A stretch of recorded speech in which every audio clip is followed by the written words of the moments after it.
another episode of Blvdave TV. What's this episode? 11? 12. 12. Okay, we on episode now. 12. You getting up there? Yeah, we up there. Tim's not here today. Everybody had to go get his young lady, his daughter, his princess. It's me and my homie. Don't say your name, brother. B. Daniels, man. B. Daniels, King B. If y'all don't know by now, then you crazy. Better ask somebody. It is Gas Station P. And we have our guest today in. She's a singer from Chicago. Songwriter as well? Yes, absolutely. Singer songwriter from Chicago. Yes. Your name go by the name of? I'm MJ. MJ, what everybody. Up, y'all? So now we're going to get into this interview. Let's do it. Get it started off. So my first question is, who is MJ? MJ, my name is Miranda Johnson. MJ is just my initials. Singer-songwriter from Chicago. R&B but it's not the initials, though. Right, you got it spelled out. True. Yeah, I just put some kind of cool, spelling to it. I like but it, though. Ideally, they're just my initials. It. Yeah, singer-songwriter from the Chi, R&B head. Grew up in the 90s. Okay. That's MJ. Cool. All right, so when did you realize that singing was something that you really wanted to do? I've always loved music. But actually later, so I used to write a lot of poetry. I used to just write a lot of poetry. Still have my journals full of poetry. And then I started writing songs, and then I realized I wanted to sing my songs. Okay. So my mom put me in a studio at like 12. I was like in 7th or 8th grade. So that was when I realized I wanted to do music. But I started off writing. Okay, cool. Do you still write? I do. I don't write poetry. I journal. I was actually telling myself that the other day, like, you don't write poetry anymore. I write songs. I actually miss writing poetry. Yeah. It can just be a lot more free. You don't have to worry about the rhyming patterns, Not all poetry has to rhyme. True. Like you have like That's haikus, that just sound cool, feel good. Okay. I mean, you can do that in songs, but most songs we listen to kind of rhyme, Yeah, definitely. I mean, Frank Ocean does a lot of haikus, though. That's true. He does. So, but yeah, the songs you create, are they more in your life experiences? Yeah, I pull from life, relationships, what my homegirls are going through, what I see on TV. If I find something cool show and it's relatable, I'll write about it. You can pull inspiration from anywhere, for real. True, yeah. So, with being a part of the music industry, what source kind of made you wanted to try your hand in the industry? When you say what source made me wanted to try my hand? Like, what drew you into, like, you know what, I'm going to try to make it in this business? Honestly, just my love for music. There was nothing that I really saw that made me go, ooh, put out there. But honestly, just like the love for something will allow you to, like, put your feet out there and try it. But I will say, when I moved to Atlanta for a couple years, I worked for an A&R under a major label, and I saw the kind of deals that can happen, and I saw the kind of money that could be made, and I saw the kind of connections and relationships you can have. So when I saw that hands-on, it seemed more tangible. I think for so long, just living in Chicago, not actually seeing things, it just felt imaginary. It felt like a dream. Like, oh, I want to do this, I want to do that, but it never felt tangible until I saw, hey, you can really make money. You can really succeed. You could really be on. Right. I think seeing that hands-on made me go, I can actually really in real life do this. So, yeah. I mean, we were kind of talking about that off air, like how in Atlanta, the artists in that industry usually try to help build each other up. For sure. Yeah. Opposed to here in Chicago, where it's just pretty much every man for themselves. Every man for themselves. Yeah, Atlanta's very supportive. Like, once you know one person and you're actually good at what you do, you kind of know everybody. They're warm. Like, I remember they have this big festival called A3C, and this is when I was living there. I had some homies come in town, and we were, like, at the gas station, and we saw Mike Will. He was like, man, that's Mike. What up? It's Atlanta. People are cool. Yeah. This ain't LA where people are just like, I'm like, go say what's up. So he went to say what's up. They're talking, and I'm in the car like, oh, okay, I wonder what's happening. And it looked like they exchanged info. So when he got back in the car, I'm like, what happened? He was like, yeah, he gave me his assistant's info. He told me to hit him, blah, blah, blah. But yeah, Atlanta's just warm and inviting. Like, That's cool. That's dope. So this big thing been going around. We're going to ask everybody, who's the king of R&B to you? The king of R&B. generation? What's now? Because we're all in depending on who's listening, everybody's in a different generation. My generation or just in general? Is Jacquees, does he have a point of what he's saying right now? Does he have a point? You know, I respect him for feeling that way. It's just like we should all feel that, you know, we're great at what we do. But to make such a statement and haven't been in the industry that long, it's like, ooh, it's also kind of bold of you to say that. And he says it's his generation. I want to say he said 18 to 25. I don't know if I see that. Honestly, I don't know if I see that. It would be Chris Brown for me.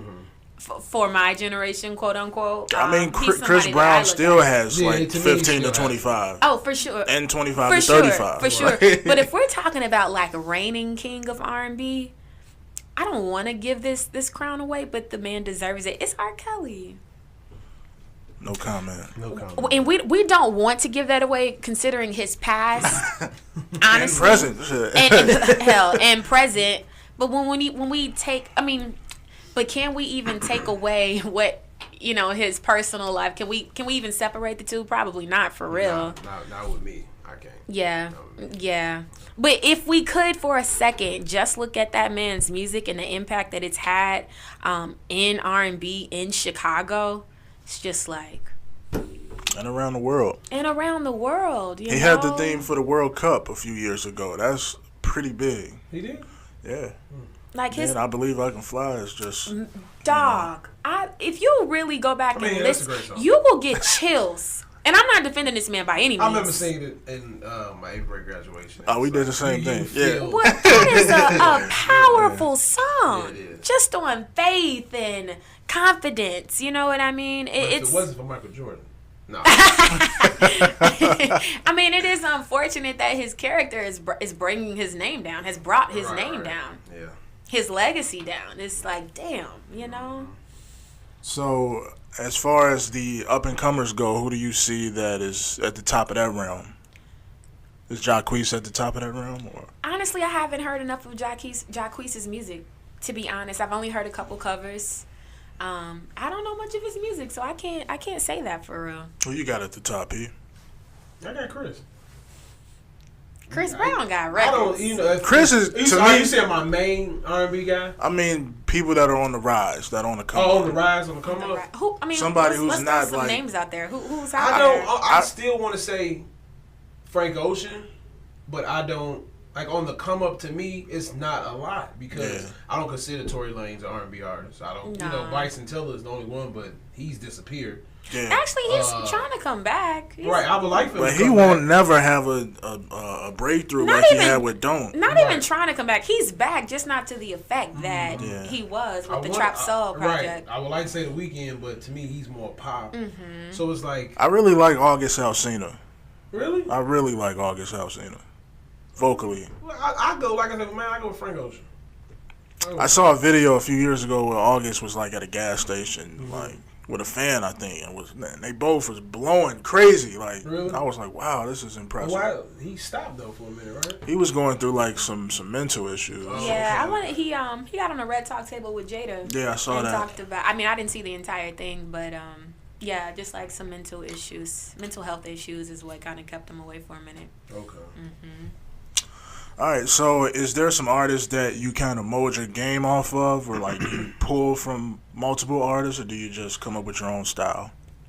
I mean, I feel like we're all kind of influenced subconsciously, but I can't say there are specific artists that I pull from. There are artists that I love who give me a feeling, and I want to make people feel that same feeling. Like when I listen to Anita Baker, it's like she was in such a pocket that really made you feel, and it's just like, oh, I want to make people feel that way. When I listen to Lauryn Hill, she was in such a pocket that made people feel. It's like, oh, I want to pull on people like that. I want to get them in that vibe. I want to make them feel like that, you know. So that's cool.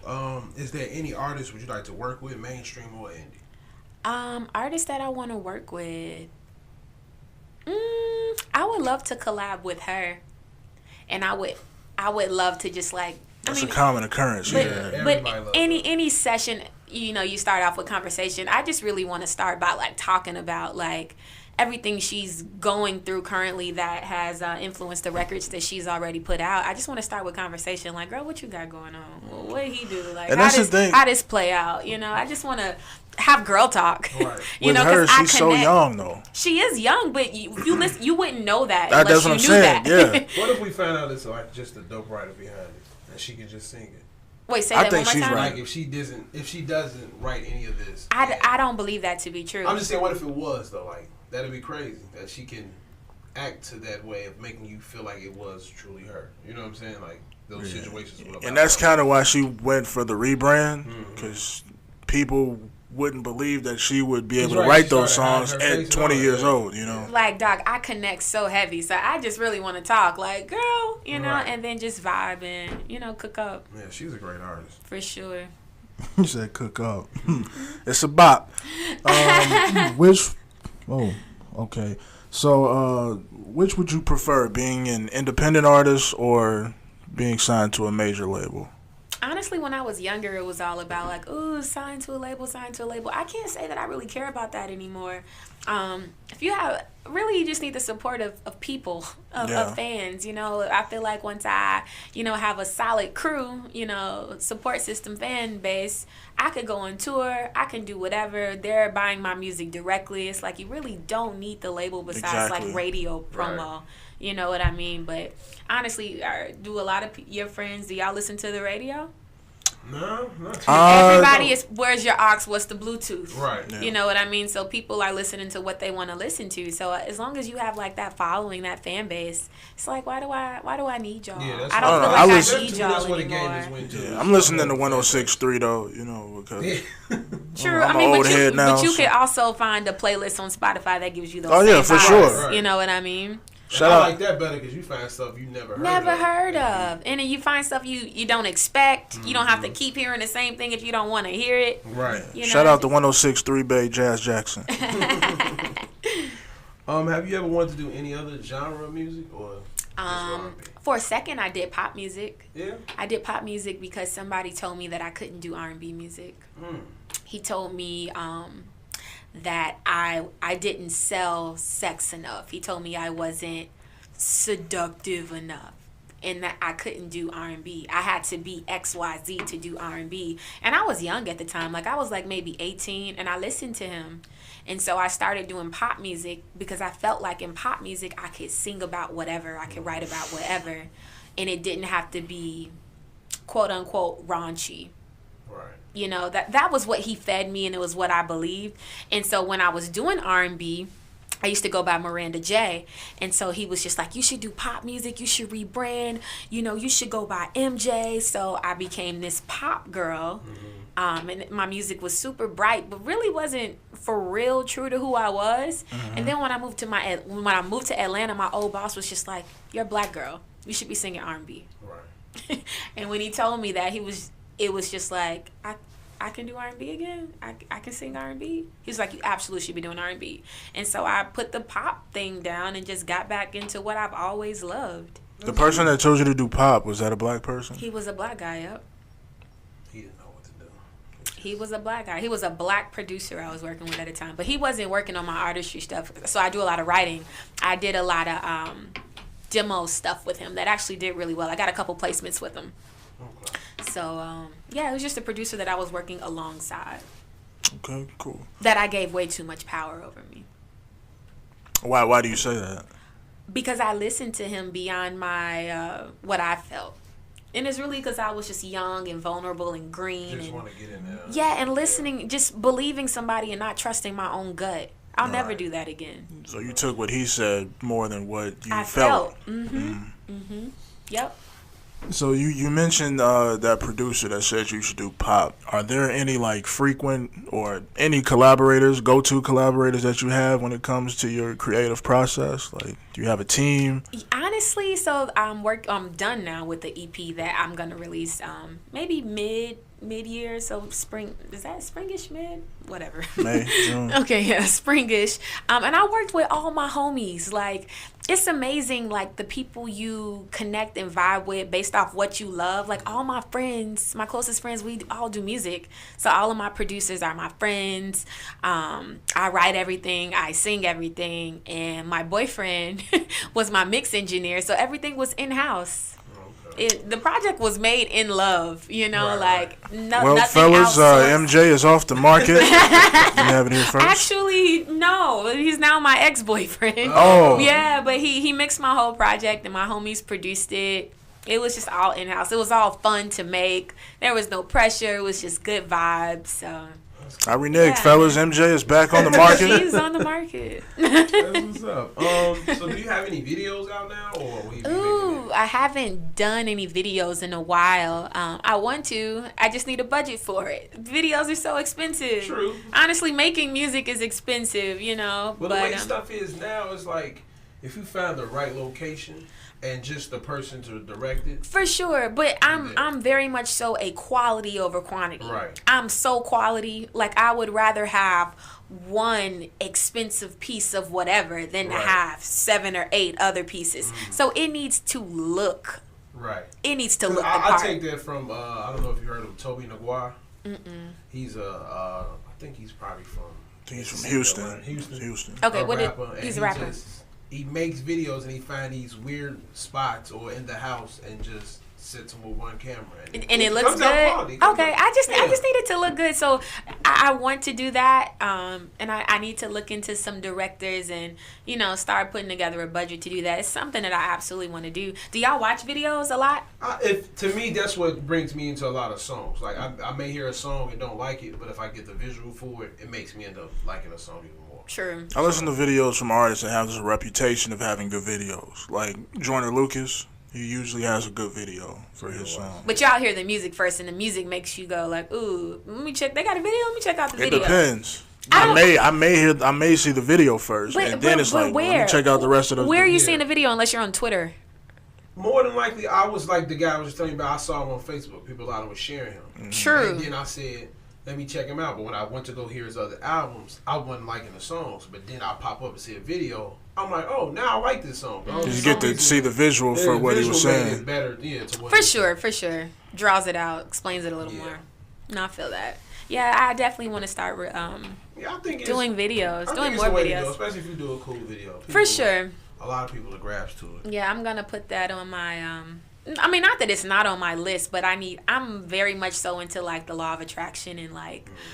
you know, putting out there, speaking things into existence. So I'm going to speak that directors are coming my way and I have videos and I can afford to shoot them, you know. I'm going to call that to me. All right, cool.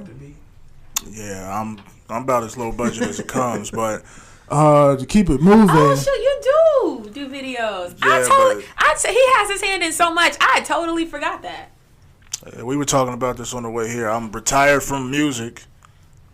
But, you know, the movies, the TV, the directing, that's what I'm going to do now. So, but enough about me. We're going to keep it moving. We was on here for 2 seconds. Right. Enough. All right. We're not here for me. They get to see me every week. So we're going to get back to MJ. So the song that we played in our way into this episode, Waiting, tell us how you came up with that concept and what it's about. Yeah, so my homie, we were just like cooking up one day.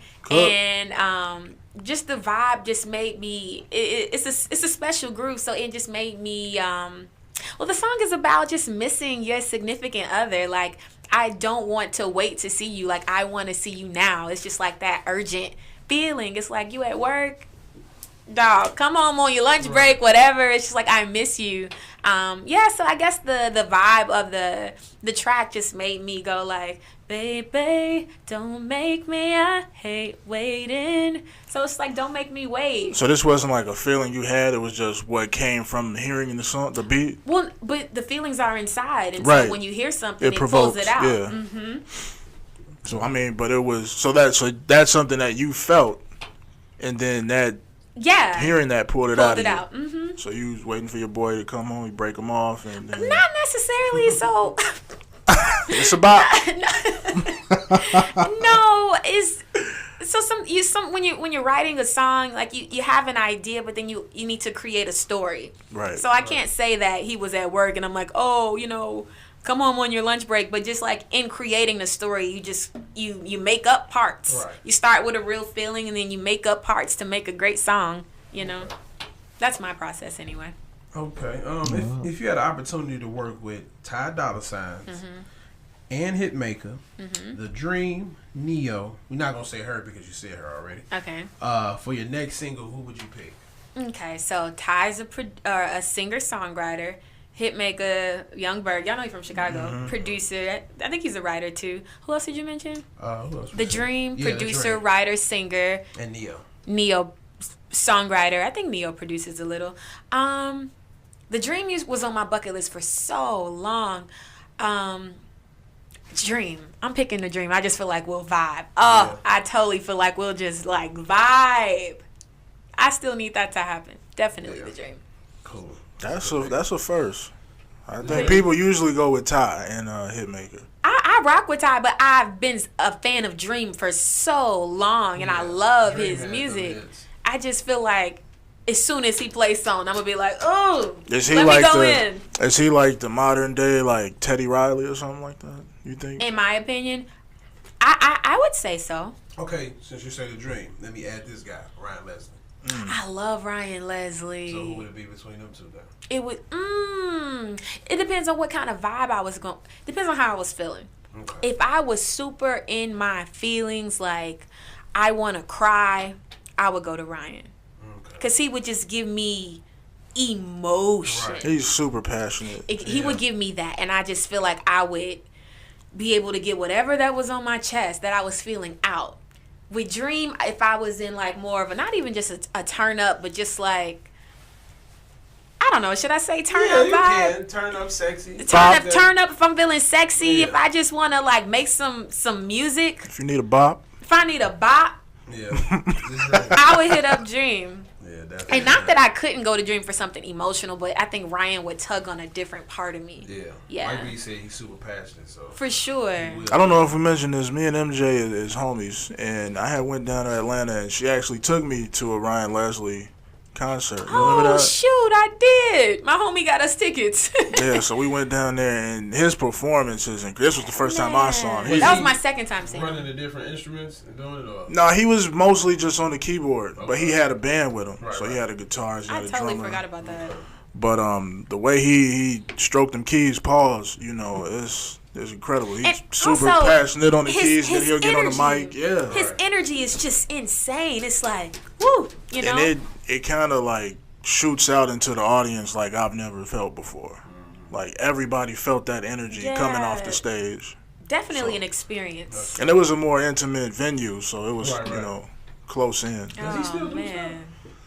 He doesn't do a lot of stuff here. He's mostly abroad. Because I would like to see him. Yo, I would love to see Ryan Leslie again. That's like maybe my second or third time seeing him. I need to play some Ryan. That was. Yeah.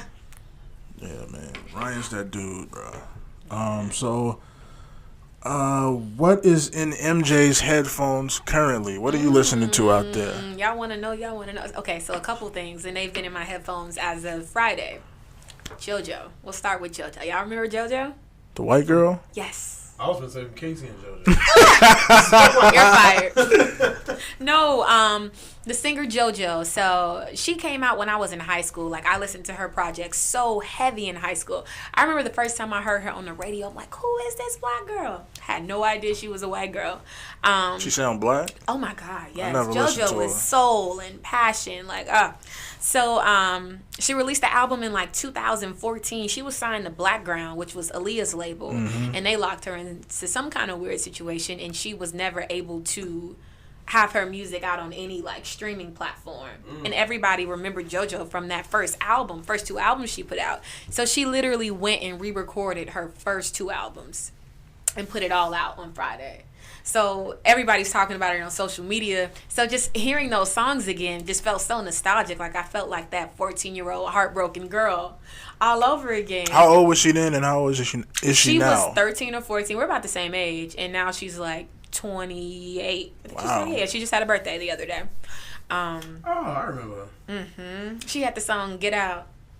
Oh, get up right now, leave. Yes. I never heard that, bro. Oh, you were sweet. It was. I remember that. Yeah. And I was going out to like Zero Gravity and shit, like to the little white teenage clubs, and I never heard none of that shit. I was still listening to Lil Jon, and so she used to be on Nickelodeon a lot. I stopped watching Nickelodeon after like 12, bro. What? I was watching grown folk shows. I can't.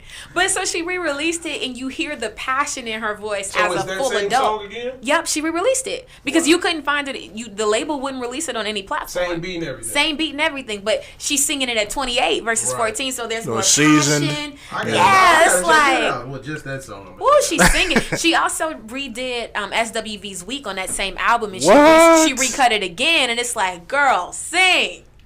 Oh, check that out. Y'all, I was vibing so heavy. Is she like one of the more soulful Caucasian women that you've heard? Yes. More than Adele? JoJo gives me R&B. Like, JoJo just gives me a passion that I love Adele, but she doesn't give me the same passion that JoJo gives me. Like, JoJo kind of tugs at your soul.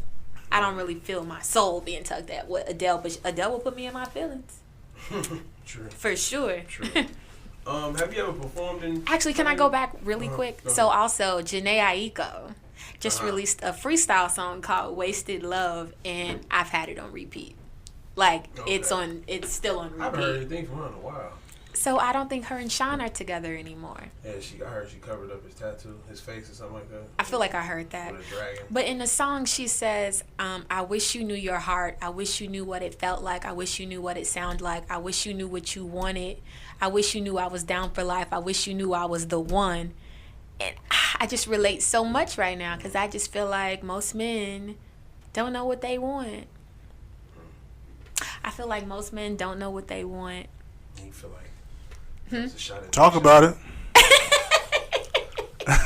Talk about it. We're going to get into this a little bit. So I just relate so much to that song. Just like in my current situation, I just feel like men don't really know what they want. Like, you get into something and it's so great and it's so amazing, and then you just start second guessing, you know. I think that's why marriage is so scary for a lot of men. Y'all relate? No. Absolutely not. No, y'all ready to be? Are you married? No. You ready to be married? I mean, I will. Yeah, I don't have no problem with going to get married. I never felt like, you know, I don't know if I want something, and I know right then and there. You're that guy. Yeah, if I want it or not. Like, it may take a minute, but it won't take what's a minute? Probably a month. To know if you want to be with her for life? Yeah. For life? Yeah. How old are you? I'm 31. You dated a lot? Have you dated a lot? Yeah, I dated a lot. So, I mean, it's like, you know, you go through ups and downs like everybody does. For sure. But then you also know, if you do date other women, you'll see who's really like you. Yeah. You know what I'm saying? Or what you like. Mm-hmm. So it's like I've seen... You've had enough experiences to know. I've messed with women where it was like, she's cool for this and that, but... Long not term. for long term. Yeah. You know what I'm saying? So, I mean, so even beyond my own experiences, like, there have been a couple, like, shows that I've seen on Facebook where they're, like, relationship based, and, like, couples are sitting down and all the men are just like, it took me a minute, you know, to say yes to marriage. And these are just conversations I've been having. Like that when I was younger. Okay. What's younger? Younger, maybe 25. I stopped at 25 and realized, you know, what I want and what I not want. I don't want.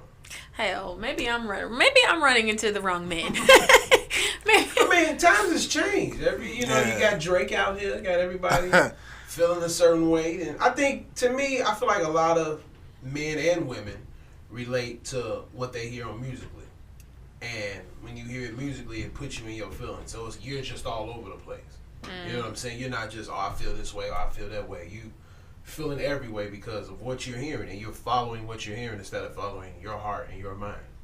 You think people out here really I really feel like people are doing that. That's like I could agree with that. I've dated someone who watched what they call Love and Hip Hop and stuff, Black Ink, so much I started to act like them. That's scary. I wouldn't want to be around. You're not them. Why do you think your life is them? That's scary. You know what I'm saying? So It really, I think it happens to a lot of people, and that's why a lot of people are aware. And that's why I don't watch realities, because I don't want to compare my life to somebody else. I mean, that but gets me that's feeling some type of way. That's social media, also, though. Yeah, That's why it's important to take breaks. And I'm mindful of what I ingest and who I follow. My Facebook.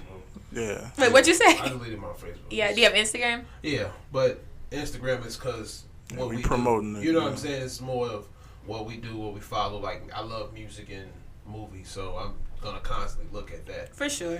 So yeah. But yeah, like I said, I'm mindful of what I ingest, you know, socially. So I'm not trying to compare or compete with anybody else. I'm just following my interests. For sure. And, you know, that's that. Right. So I'll go hours without not even looking at my phone. Yeah. Yeah, I feel that. Have you ever performed live? Oh, for sure. How your first time? How was you nervous or was you ready? Y'all want to hear my first experience? Yeah, give me the first experience. I opened up for Chingy. Really? I opened up for Chingy. Right there. I was like maybe 12 or 13, and I was at some I feel like it was a festival in like Maywood. Oh, wow. A festival in Maywood, and I was the opener. Mind you, Chingy was late, right? So the crowd is just at this point ready for Chingy. I'm up there with my background dancers. Y'all know they booed me at 12. We want Chingy, boo! I wasn't. I fought through that performance stuff. Pop music? No, this is me just starting off 12, 13 doing R&B.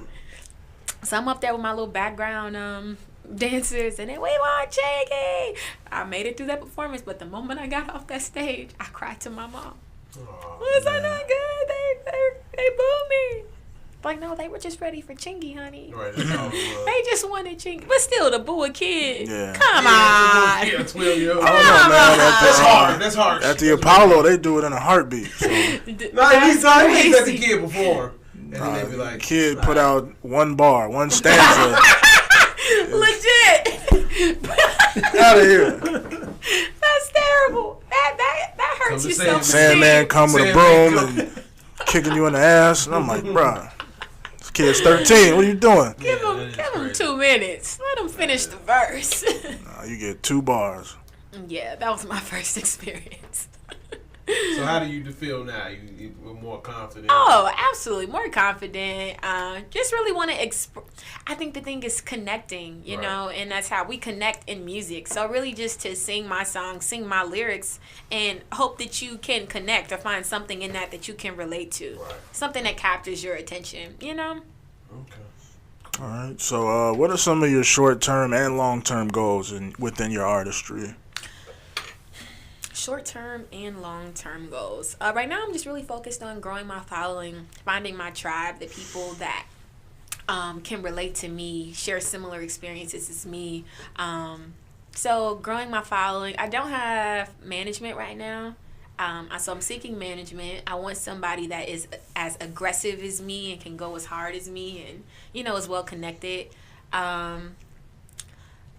Of course, performing at different award shows. You know, I want some Grammys.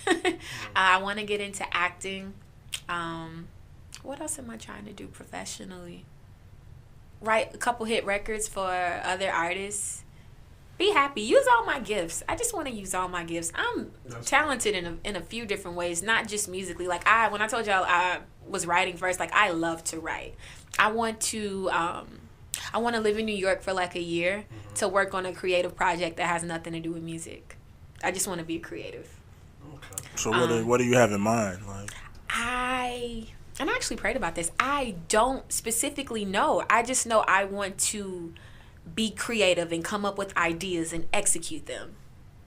I don't know. New York is that city, I think. Say that again? New York is that city. Yeah, for sure. I don't know what that is going to feel like or what it's going to be, but I told you, like, I'm really into, like, you know, law of attraction, putting stuff out there. I just want to be a creative and work alongside other creatives and just brainstorm and just come up with cool shit. You know, I just want to utilize all my gifts. That's what I want to do long term, short term. I just want to be Miranda. I want to be MJ.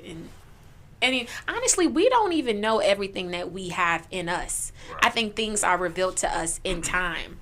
I want to write a book. I'm an author.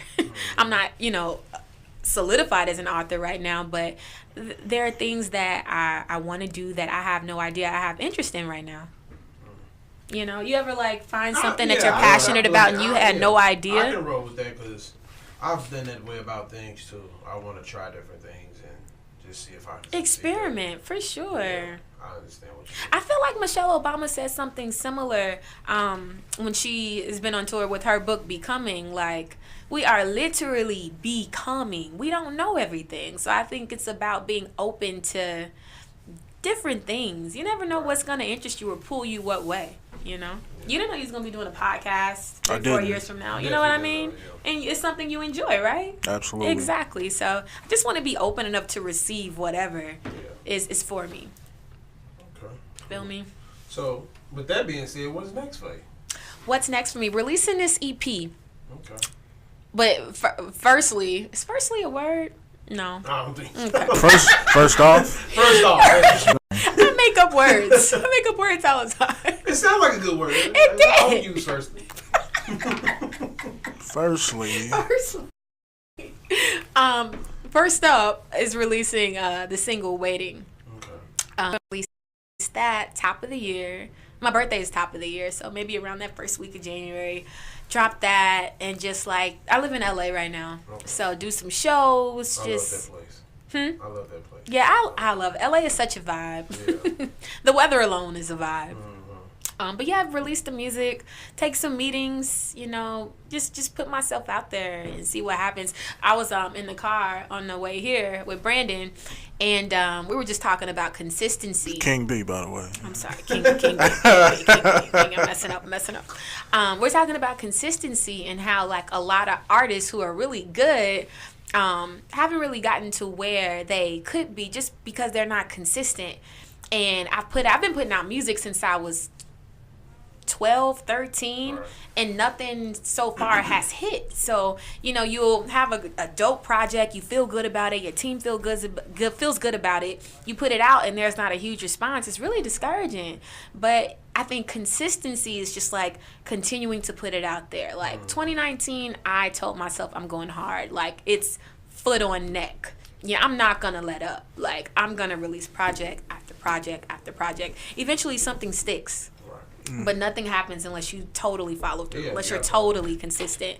So it's putting away fears and doubts and all that negative stuff and just, you know, staying focused and keep at it. You know, for sure.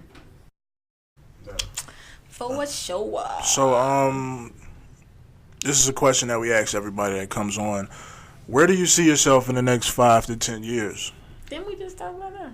But that was short term ago. This is immediately just within that span. Where do you see yourself? Like, what do you know you're gonna be doing? I know that I'm gonna be doing. Speak that Are we in, speaking right? professionally and personally, or just professionally? Whatever. 5 to 10 years. 5. Okay, So I have this thing. So I'm 28, and it's. Y'all are around the same age, 30, 31. I just feel like, when did we get here? I feel like I was just in high school. Yeah. So I do that shit every day. I have this thing with getting older. It's just like, wait, I'm not a kid. Like, when I turned 25, I was like, what does it mean to be a 25-year-old? What am I supposed to have? Like, what is this? I got scared of getting older. I still feel that way. So when you talk, and I used to be somebody that was long-term, short-term, like 5, 28. Looking that far in the future scares me. It scares me. But that's why you want to be creative and do the things you want. So and then I also makes you feel young. Put down that groundwork. Sure. And I also got this revelation is that you have to continue to see. Like, you have to push back these blinders or veil, whatever, and continue to see the future, whether you're scared about it or not. So I don't know, 5 to 10 years, still doing music, a household name, contracts that are in my favor, the right relationships, the right people around me, the right people that are continuing to push me towards what I want to do. Just being happy and loving the people I'm around, loving the music that I'm creating, making the right decisions, having a family, living in my dream house.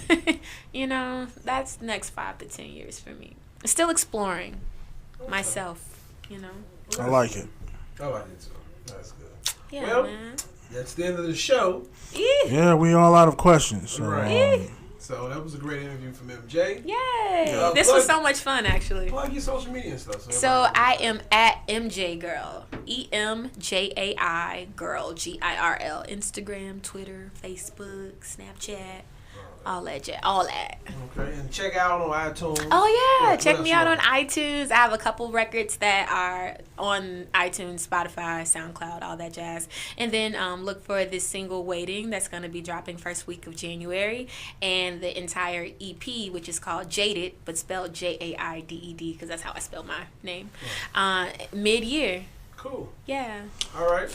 All right, well, MJ, we want to thank you for coming out. Thank you for having me. Like I said, this was a lot us. of fun. I like talking to people. Definitely, yeah. And we like to talk to people, too, so that's why we All right, so that's it, man. That's it for Blvdave TV, episode 12. You guys be able to see it soon. Check out MJ. All right, man, get at y'all next time.